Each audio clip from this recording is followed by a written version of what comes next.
नमस्कार दोस्तों, बहुत बहुत स्वागत एक बार फिर से आप सभी का आपके अपने इस YouTube चैनल विधिटेरिया में। दोस्तों मैं हूं एडवोकेट मंजीत त्रिपाठी। दोस्तों आज के इस वीडियो में हम आपके एक बहुत ही बड़े प्रश्न का उत्तर देने जा रहे हैं। दोस्तों इस समय YouTube पे बहुत से ऐसे लोग हैं जो कि ज्ञान बांट रहे हैं कि सुप्रीम कोर्ट का एक नया आदेश आया है कि अब किसी का भी लोन सेटल्ड नहीं होगा और लोग इससे परेशान हो गए हैं। तो आज हमारे वीडियो का टॉपिक यही है कि सुप्रीम कोर्ट ने क्या आदेश दिया है, क्या आपका लोन सेटल्ड होगा या नहीं होगा। अगर आपके पास पैसा नहीं है और आपने अपने लोन में डिफ़ॉल्ट कर दिया है तो क्या आपका लोन सेटल नहीं होगा, तो क्या होगा। क्या आपको पूरे पैसे देने पड़ेंगे? आपके पास पैसा है ही नहीं, आप कहाँ से पैसे लाएंगे, किससे पैसा मांग करके ले आएंगे। तो लोग इस तरीके से वीडियो बनाते हैं, थंबनेल लगाते हैं और उसमें दुनिया भर की इधर उधर की बातें करते हैं। मैं अभी एक चैनल देख रहा था तो उसमें आपको पता ही है कि वो सोफे पे बैठ करके इस तरीके से बात करते हैं। तो इसमें उन्होंने खुद वकील हैं, बस चीज़ों को इस तरीके से वो बताते हैं कि लोग उनसे डर जाते हैं। तो ऐसे लोग फॉलोअर्स भी बहुत ज़्यादा हैं। तो ऐसे लोग कम से कम जो ज्ञान है वो सही देना चाहिए। अगर आप एडवोकेट नहीं हैं तो चीज़ों को समझने की कोशिश करनी चाहिए।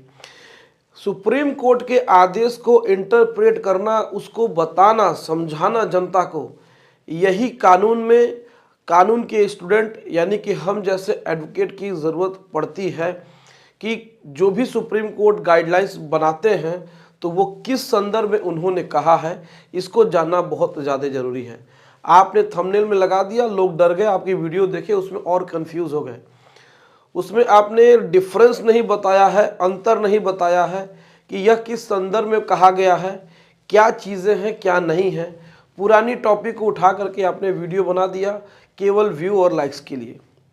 तो समझाने के लिए हम आपको आज एक बार फिर से बोर्ड लेकर के आए हैं कि सुप्रीम कोर्ट का आदेश क्या है, किस प्रकार से वो उन्होंने सुप्रीम कोर्ट ने कहा था, क्यों कहा था, क्या ये आपके लोन सेटलमेंट में लागू होगा या नहीं होगा, क्या आपका लोन सेटल्ड होगा या नहीं होगा।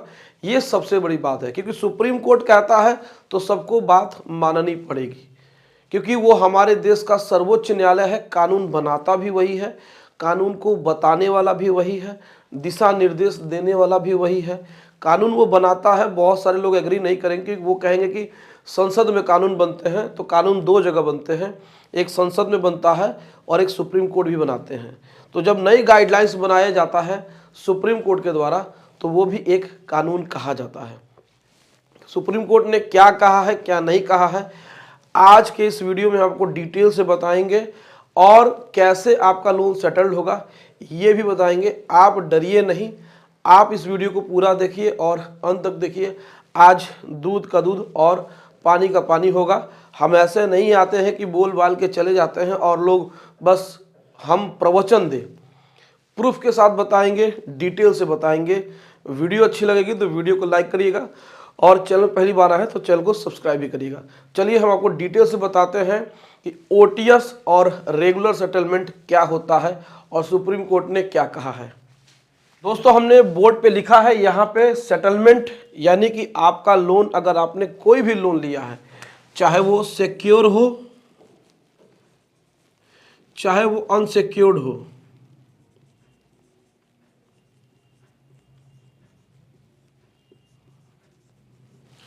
जैसा कि आप सभी जानते हैं लोन दो प्रकार के होते हैं, सिक्योर्ड और अनसिक्योर्ड। सेटलमेंट कब होना चाहिए? जब आपका अकाउंट एनपीए हो जाता है। जैसा कि मैंने आपको बहुत बार अपने वीडियो में बताया है, 3 ईएमआई 3 ब्याज बाउंस होने पे आपका अकाउंट एनपीए होता है। और अगर आपके पास पैसा नहीं है तो आप उसमें सेटलमेंट करा सकते हैं, चाहे वो सिक्योर्ड हो, चाहे आपने होम लोन लिया हो, सीसी लिमिट लिया हो या कोई बिजनेस लोन लिया है अपनी प्रॉपर्टी मॉर्गेज रख के, या फिर आपका अनसिक्योर्ड लोन है यानी क्रेडिट कार्ड है, किसान क्रेडिट कार्ड है, पर्सनल लोन है, छोटे मोटे बिजनेस लोन है, किसी प्रकार से। तो सेटलमेंट सबका होता है, इसमें आपको डरने की ज़रूरत नहीं है। यहाँ पे माननीय सर्वोच्च न्यायालय यानी सुप्रीम कोर्ट ने ओटीएस के बारे में कहा है, यानी कि one time settlement. One time settlement का मतलब ये होता है कि बैंक कुछ छूट आपको दे देगी और कुछ पैसा आपको बैंक को देना होगा। बैंक इसमें आपको 1 महीने 2 महीने की समय देती है। तो सुप्रीम कोर्ट ने एक मामले की सुनवाई की थी और उसी मामले में उन्होंने कहा था कि ओटीएस को आप अधिकार के रूप में बैंक से नहीं मांग सकते हैं। अधिकार की बात की गई थी, यानी कि राइट। इसको समझिए, यही एक आपका कंफ्यूजन वाली पॉइंट है। अधिकार का मतलब यह होता है कि ऐसे अधिकार को आपसे छीना नहीं जा सकता है। इस अधिकार के लिए आप अपने उच्च न्यायालय यानी हाई कोर्ट और सुप्रीम कोर्ट में केस फाइल कर सकते हैं। ये हाई कोर्ट और सुप्रीम कोर्ट, आप अपने अधिकारों के लिए, अधिकार जो हमें जन्म से मिलते हैं जिसे बोलते हैं ह्यूमन राइट, और जो हमारे जन्म से जुड़े होते हैं वो हमारे फंडामेंटल राइट, और कुछ अधिकार हमें कानून देता है तो हमारे कॉन्स्टिट्यूशनल राइट, लीगल राइट कराते हैं। तो ओटीएस के बारे में सुप्रीम कोर्ट ने एक मामले में सुनवाई में कहा था कि ओटीएस देने का अधिकार बैंक का है, न कि कस्टमर का है। बैंक आपको ओटीएस के लिए ऑफर दे सकता है। आप बैंक के खिलाफ ओटीएस के लिए किसी कोर्ट में, किसी भी कोर्ट में केस नहीं कर सकते हैं। सुप्रीम कोर्ट ने ये कहा था ओटीएस बैंक आपको देगा, लेकिन वह उसका अधिकार होगा, आपको मना कर सकता है। ओटीएस के लिए आप बैंक के ऊपर केस नहीं कर सकते हैं कि साहब हाई कोर्ट में आप पहुंच गए और आपने केनरा बैंक के अगेंस्ट में ओटीएस के लिए राइट को प्रोटेक्ट करने के लिए, अपने अधिकार को बचाने के लिए, आप अपने अधिकार को पाने के लिए हाई कोर्ट में पिटीशन फाइल करके आपने केनरा बैंक के ऊपर दबाव डाल करके सेटलमेंट करा लिया। ऐसा नहीं है, सुप्रीम कोर्ट ने यही कहा है। लेकिन आपको बैंक ओटीएस देता है, देगा या दे सकेगा, ये उसके ऊपर अधिकार है। एक छोटे से एग्जाम्पल के रूप में आप समझिए कि बैंक ने आपको 5 लाख रुपए का लोन दिया और आप उसमें डिफॉल्ट कर गए, तो बैंक आपको आने वाले दिसंबर महीने से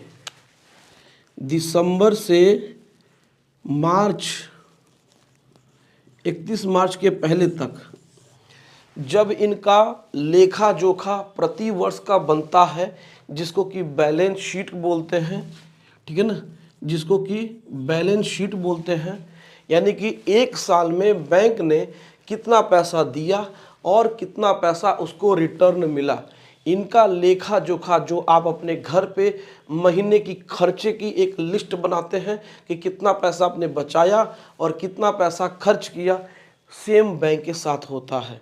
तो इसमें बैंक क्या करता है, आपको ओटीएस का ऑफर देता है कि हम आपकी कुछ पेनाल्टी माफ़ कर देंगे, ब्याज का कुछ प्रतिशत माफ़ कर देंगे, आप हमारा पैसा रिटर्न कर दीजिए।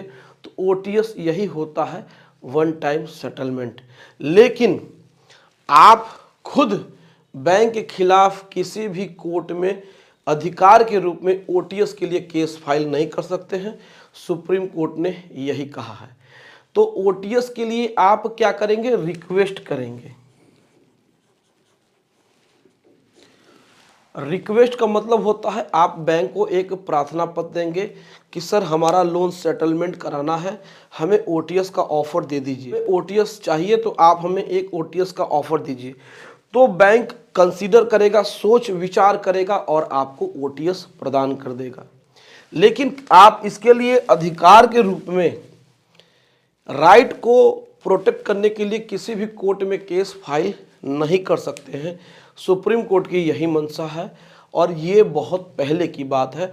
जो अभी लोग वीडियो बना रहे हैं और वीडियो बना करके जनता को बलगरा रहे हैं, ये गलत है। हमने यहाँ पे रेगुलर सेटलमेंट लिखा हुआ है, इसको आप जानिए। ओटीएस आपका फरवरी से मार्च होता है, फरवरी से मार्च, दिसंबर में भी आपको मिल सकता है, लेकिन फरवरी से मार्च के महीने के बीच में इनकी बैलेंस शीट कंप्लीट होती है। तो उसमें ये चाहते हैं कि कुछ हमारा पैसा रिकवर हो जाए एनपीए का, तो उसमें हम अपना ऐड करके अपना बैलेंस शीट कंप्लीट कर लें। फरवरी मार्च के बाद जो भी सेटलमेंट होगा, यानी अप्रैल से दिसंबर तक, यानी इन 2 महीनों को छोड़ करके साल के दूसरे महीने में बैंक से आप सेटलमेंट करते हैं जिसमें ओटीएस शब्द का इस्तेमाल नहीं होता है, उसी को रेगुलर सेटलमेंट कहते हैं। बैंक कभी कभी बीच में भी आपका सेटलमेंट कर देती हैं और इसी को नॉर्मल सेटलमेंट या रेगुलर सेटलमेंट कहा जाता है। तो आपको समझने की ज़रूरत है, आपका कोई भी लोन हो सब सेटल्ड होगा, कोई भी कंपनी हो, कोई भी प्राइवेट बैंक हो, कोई भी नेशनल बैंक हो, सब सेटल्ड होगा। डरने की ज़रूरत नहीं है, क्योंकि बैंक भी लीगल में नहीं जाना चाहता है। बैंक को दिखता है कि प्रॉपर्टी में अगर डिस्प्यूट है, प्रॉपर्टी उसको बेचने में प्रॉब्लम होगी तो वो आपके साथ सेटलमेंट कर लेगा। अनसिक्योर लोन में देख रही है कि 138 का केस किए हैं फिर भी हमारे को कुछ नहीं मिल रहा है, हम क्यों उसमें पैसा दें, क्यों उसमें अपना समय लगाएं, तो उससे हम जो बॉर्वर है हम सेटलमेंट कर लेते हैं। इसीलिए लोक अदालत की नोटिस आती रहती है। तो दोस्तों, आप अपने दिमाग का इस्तेमाल करिए, खुद भी अवेयर होइए और लोगों को भी अवेयर करिए कि आपका सेटलमेंट होगा। अगर सेटलमेंट शब्द नहीं होता तो किसी का नहीं होता, तो ऐसा नहीं है। बहुत ही ऐसे मामले जो देखे जाते हैं, रेयर ऑफ द रेयरेस्ट, यानी ऐसे मामले जिसमें कि बॉर्वर पूरा का पूरा पैसा है ही नहीं उसके पास और वो खुद चाहता है कि उसकी संपत्ति बैंक ले ले और उसको एनओसी दे दे, तो ऐसे मामलों में होता है। लेकिन सेटलमेंट शब्द होता है और सबका सेटलमेंट होता है। सुप्रीम कोर्ट ने ऐसा कभी नहीं कहा है कि किसी का भी रत्ती भर सेटलमेंट नहीं होगा। अगर ऐसा हो गया तो जो भी पावर है बैंकों का तो ज़्यादा बढ़ जाएगा। उसके बाद बैंक एक तरफा कार्य करेंगे और लोगों की संपत्तियां बेचना शुरू कर देंगे और लोगों को जेलों में भरना शुरू कर देंगे। तो जो लोग वकील नहीं हैं वह भी ऐसे बातें कर लेते हैं, तो उससे क्या होता है कि उनकी व्यूज़ आ सकते हैं, लेकिन आप जनता के काम नहीं आ सकते हैं, क्योंकि जनता बहुत फंस जाती है तो फिर वो किसी पे भरोसा नहीं करती है। तो दोस्तों, दिमाग को खोलिए, दिमाग चलाइए, किसी और की बातों में आने की ज़रूरत नहीं है। आप सभी का सेटलमेंट होगा, ये हम गारंटी देके कहते हैं। तो दोस्तों, आज का यह वीडियो कैसा लगा आप हमें कमेंट करके ज़रूर बताएं। वीडियो अच्छी लगी हो तो वीडियो को एक लाइक ज़रूर करें, इससे अपने दोस्तों और रिश्तेदारों में शेयर करिए और हमारे चैनल को सब्सक्राइब करके हमें सपोर्ट ज़रूर प्रदान करिए। दोस्तों, मिलते हैं अगली वीडियो में एक नए टॉपिक के साथ। तब तक आप अपना और अपने पूरे परिवार का ध्यान जरूर रखिएगा। Thank you so much. जय हिंद दोस्तों।